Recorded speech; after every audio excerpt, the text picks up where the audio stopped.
In today's video, I'm going to teach you how to draw in Miro using the freehand drawing capabilities.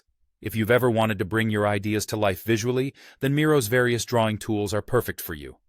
Let's dive into the process, starting with selecting the right tool for your drawing needs. To begin drawing in Miro, you'll want to select the pen tool.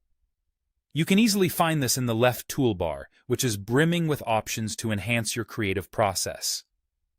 Simply click on the icon that looks like a pen, or, if you're more into keyboard shortcuts, just press the letter P.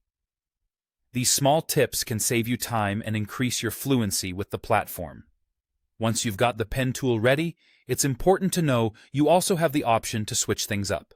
You might find the highlighter tool or the smart drawing variant particularly useful, depending on what you're trying to achieve. The highlighter is great for emphasizing parts of your drawing or for working with less rigid lines, whereas the smart drawing variant can help with snapping your freehand sketches into neater lines and shapes. This versatility allows you to adapt and find the style that best fits your creative vision. Now, let's talk about personalization. Miro offers up to 3 presets per tool, which can be specifically adjusted to suit your preferences. These presets let you tweak the color and thickness of your lines, ensuring your drawing looks just the way you imagined it. To make changes, all you need to do is double-click on a preset.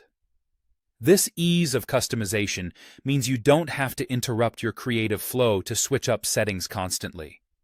In just a couple of clicks, everything can be fine-tuned to your liking. For those of you using touch devices or a stylus like an Apple Pencil or an S Pen, you'll be pleased to find that drawing feels smooth and responsive. Miro has optimized its tools to enhance the tactile experience, making it feel much more like drawing on paper, which can be particularly satisfying.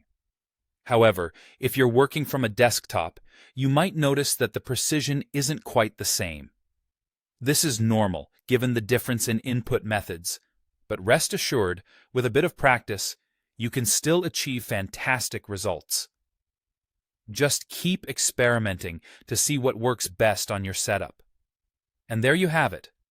By following these steps, you'll be well on your way to creating vivid and dynamic drawings in Miro, all thanks to its range of intuitive tools.